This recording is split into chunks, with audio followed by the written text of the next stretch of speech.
keep it easy. You've had a few minutes now to think about it. Just talk us through the emotions right now. Losing the belt, losing to a guy like Sean O'Malley. How are you feeling and how do you think the fight went? Definitely sucks. I mean, I'm not gonna lie about that. There was a lot coming into this fight. You know, the quick turnaround, everything. I was happy to do it. No excuses. Sean, yeah, he did a good job of the one thing I knew he would be good at, is that step back counter. And yeah, it's just a good shot, man. I felt like I saw something else. I stepped in, capitalized on the one mistake that I made, and I paid for it. I mean, I felt like the fight could have still kept going, to be honest. I rolled over to try to come back up, and I mean, as soon as he stepped in, I was fine, but it was just one of those things. Can't be mad at the ref. It is what it is, man. Losing sucks, it always does. Especially losing to him. But honestly, he's a good fighter, man. A lot of the things I said coming into this fight, I said I respect his skills. I know what he's good at. I know what my strengths are, and he was able to capitalize on that tonight. And I've been here before, man. I mean, a lot worse though, with Marlon Moraes, and I was able to bounce back and put together a pretty good streak to even get the belt, you know. So it's just one of those things. Life goes on, and it's whatever you decide to make of it, you know. It's just one of those things, and I'm going to remember this night for a very long time, and it's going to fuel me for just bigger and greater things. Yeah, you mentioned, you know, that he caught you with the one thing, and you weren't very good at giving him credit before this fight, probably even more than some of the onlookers and pundits and stuff. Was he in there, was he as good as you were expecting, or in ways was he a little bit better than you were expecting? Was he doing things that you're like, oh, he's better at that range than I thought, or anything like that? He was better than what I thought in his footwork. And that was one of the things I try to get guys to emulate, because I knew that is a hard thing to do, because I do it myself when I go side to side. But it's different when someone else is doing it to you and you're like, I can't track this motherfucker down. I tracked him down a couple of times, but then he would spin out at the last second when I think I threw a side kick and he was able to pivot out beautifully. He did a couple of things really, really well. I mean, I would have liked to have gotten it down to the ground to really see how good he is down there. Well, like I said, with the one thing I knew, we were doing a good job of throwing that overhand right into the takedown. He threw the front kick, and right after I was like, okay, I think I got his timing. I threw the left hand, and as I was coming down, he stepped back, he hit a beautiful counter right, and it was a counter right? I think it was a counter right. And it was clean, man, it was clean, and I knew I was okay, but it was one of those things that, you know, you're rolling around on the ground, the ref doesn't really know how bad you really hurt, and I know the ref hasn't really seen me in that position before, so it's kind of hard to kind of give the benefit of the doubt. Definitely think he could have gone a little bit more, but yeah, credit where credit is due, man. Sean did a great job. He stayed disciplined, man. I didn't want the fight to be boring. I could have sat on the outside and just kept playing the leg kick game, but then I would have had all the criticisms of everybody else. I was like, see, this is the difference. He stayed disciplined to his game plan, and I kind of let, I don't want to say emotions, but I kind of let trying to be a little bit more of an exciting style for the fans play a factor. You know, we've seen the Izzy Yoel Romero fight. We've seen bad fights before where it's kind of like not much happens because no one wants to make that great mistake. I made the mistake. Sean capitalized. I paid for it. You mentioned there that you felt the fight could have kept going because the referee didn't know how hurt you were or weren't hurt. How hurt were you after the right hand? I thought it was fine. I mean, as soon as it like rolled over, he came over to me. I was like, dude, I'm good. I mean, they would ask me a question. I forgot what state we're fighting in. I will say that. That wasn't like, oh, he hit me so hard, I forgot. I was like, I legitimately just forgot where we were. And where did you think we were? I was like, we're not in Vegas. Like, it was like coming to Boston, but not really one of those places that we really fight at often. So I was like, I know we're not in Vegas, but I didn't want to give him an answer. And then he's gonna be like, oh no, you were fucked up, bro. You were really fucked. And then he asked me what year is it. I was like, 2023, bro. I was like, I'm telling you, I'm fine. I just really don't remember that we came to Massachusetts because it's not a state that you say all the time. Well, whatever. Yeah.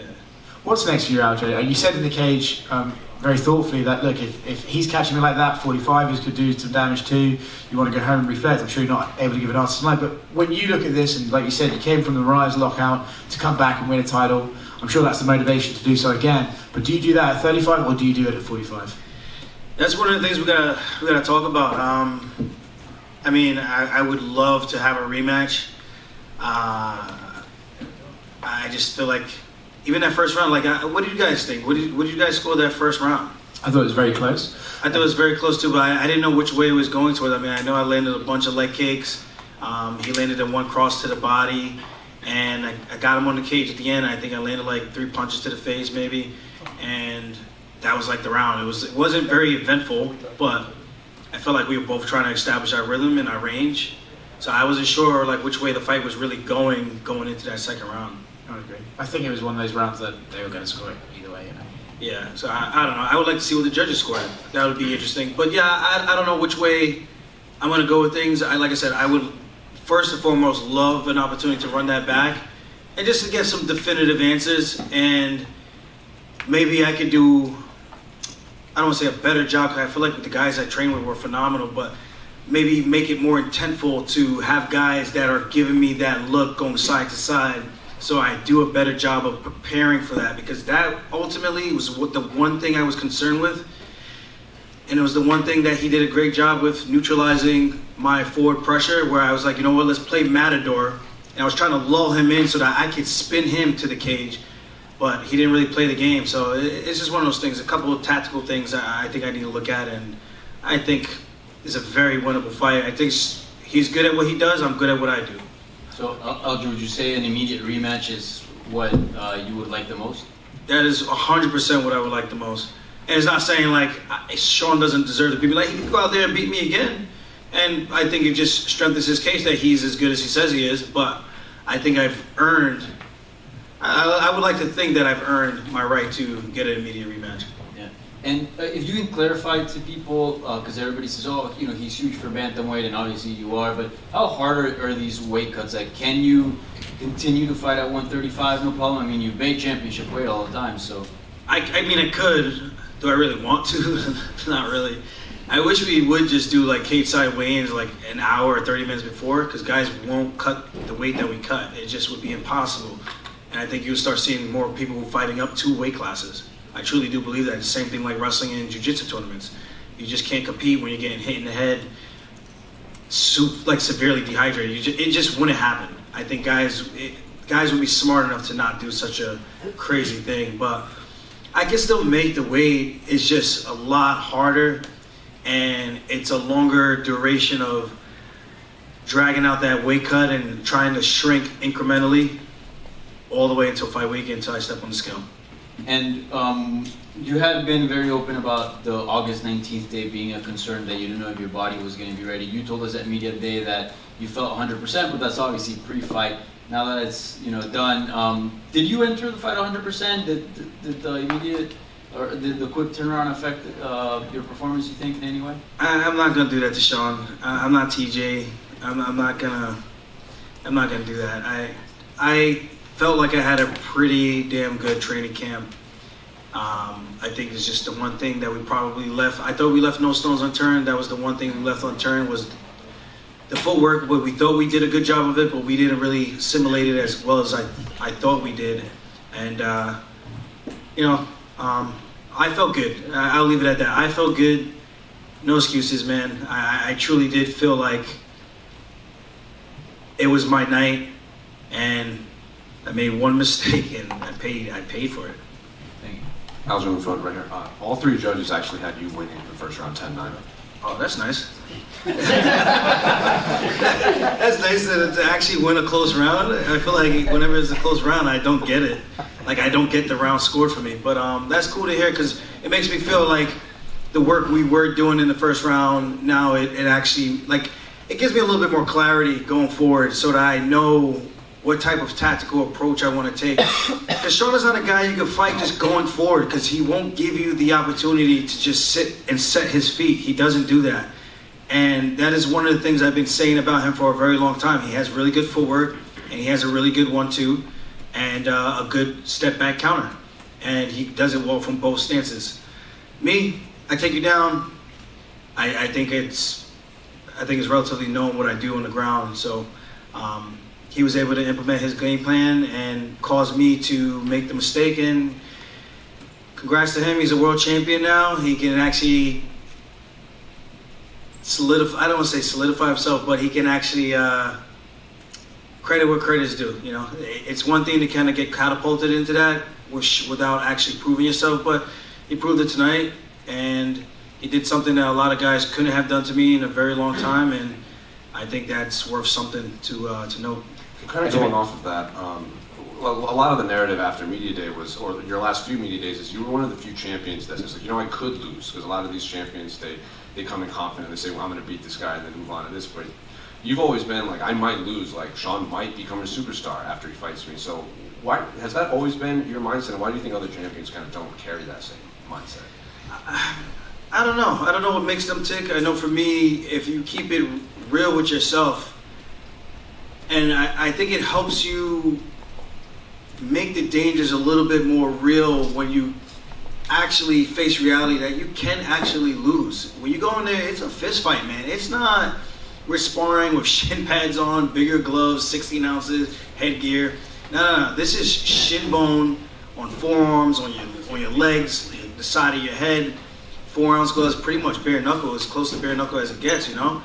It's a tough sport. So to pretend that you are this invincible thing, I think is a little bit of a disservice. I think it helps me stay humble, and it helps me work harder, because I know there's always that possibility that this guy can have his night. And like I said, I was like, it has to be a cold night in Boston for this man to beat me, and that's kind of how I'm feeling right now. It's been a cold week, this entire week out here in Boston. That should have been the foreshadowing right there. Like, hey man, something's up. Let's try to tighten some things up before we step into that octagon. But I think it's just a good mindset to have going in, that you know there is a possibility you could lose, but how can you make sure you line everything up and give yourself the best opportunity to win? Last one for me. They cut to you during Chris's fight. They would show you in the back. Was it hard watching that fight? Not hard. I mean, the hard part was obviously his leg and seeing him get kicked to the leg over and over. Like, that was the hard part, because I'm just thinking about health after he's done fighting. And it's always tough to see stuff like that. And I know Brad, because I trained down there at Extreme Couture. He's a cool dude. And I'm just glad both those guys came out as healthy as they possibly could. And hopefully Chris's legs aren't as severely beat up as it looked, you know, because that's unfortunate. I think the guy's had like 25 or 26 surgeries, bro, and that's a lot. So hopefully he has a speedy recovery, and that's my guy, man. He's always been Captain America to me, someone I always looked up to. He just felt like he was always invincible, doing things that were unthinkable, and made it all possible. Like, to see him doing that, kind of around my age group, not really, but kind of. Aljamain, up to your right, speaking of your teammates and your coach Ray and Al and Marab, I mean, what you put together in this title run was spectacular. I know it's hard to process that now after a loss, but I mean, it was cementing yourself as one of the best bantamweights in UFC history, and it was really the title run that put you on another level. In terms of your team, I mean, you must be very proud of what you guys have accomplished. Obviously, you're not done yet, but what you've accomplished so far. Definitely proud of everything, man. Glass half full. Like, I get choked up when I talk about this. Like, I don't come from the best household, you know, so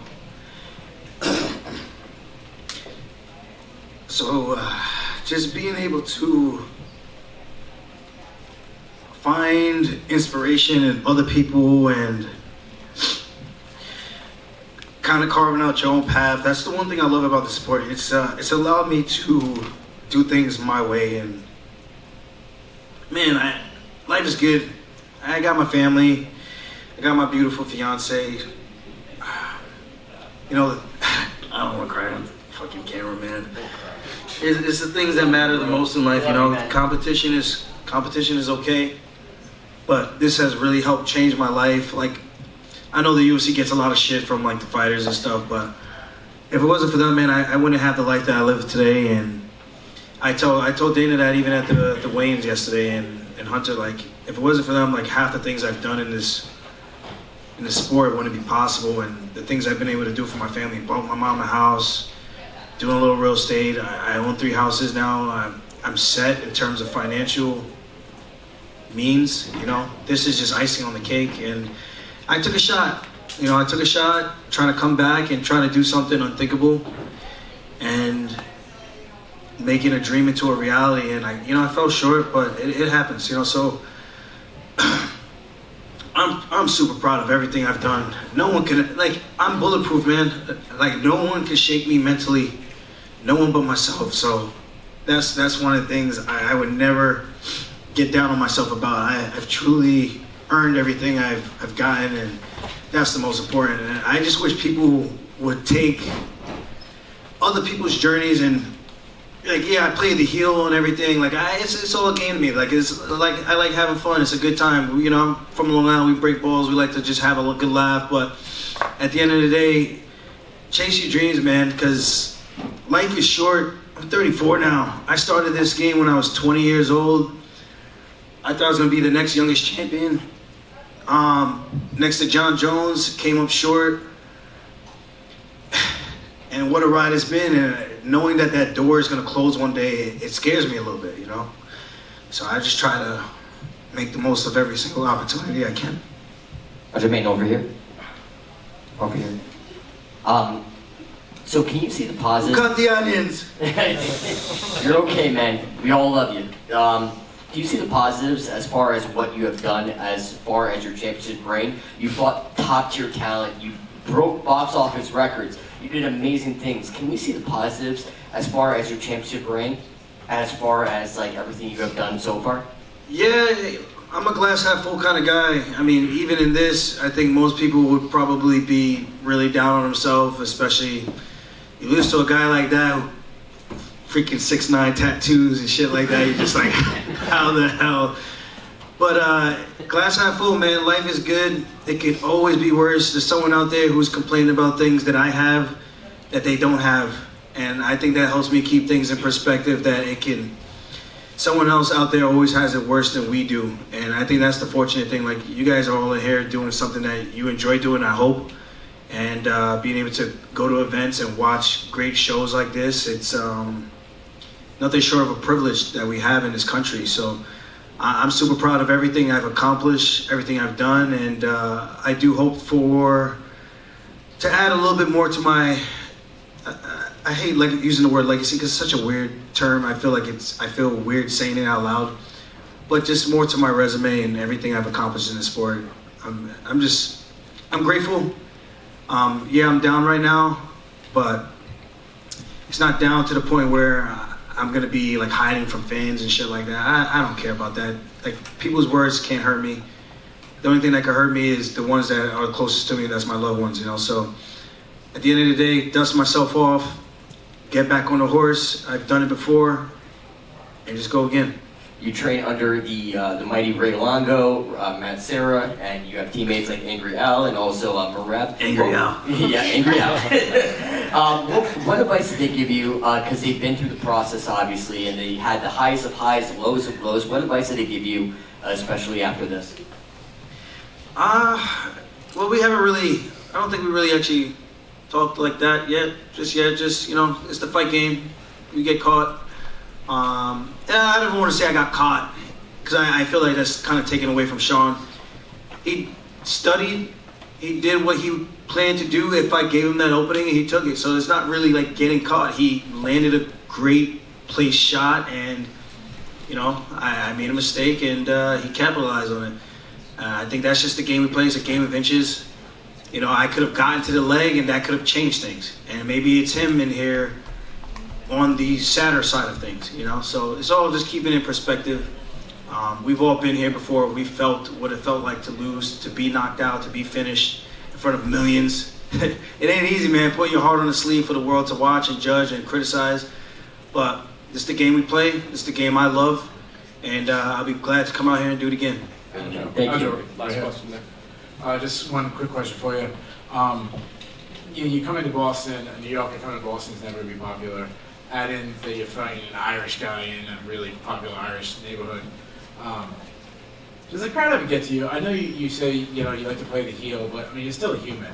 When most of the crowd is cheering for him, does that get to you a little bit? No, I think it makes it fun. There's a good guy and a bad guy. I don't know why I'm the bad guy, but I'm the bad guy. So it's like, you just embrace it, have fun with it. I mean, it's kind of like a WWE kind of thing. I think we've all kind of grew up watching that. There's always someone you love to cheer for, someone you love to hate. And I think that's what makes it fun. I don't really look too much into that. I use the booze to kind of fuel me, you know? And God, I could have made that a boring fight, and I probably wouldn't be here right now. But it is what it is. Yeah. No, it's a short answer. No, the booze don't bother me. If anything, it's I'm glad the crowd actually has a reaction, and it's different when they see me in the street. Oh, we love you. And then when I walk out to the arena, it's boo. This man sucks.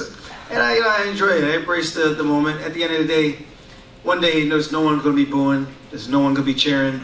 It'll just be me, hopefully cheering for my kids on the sideline, being a happy dad. You know, so I think that's what life's all about, man. Just taking the time out to smell the roses and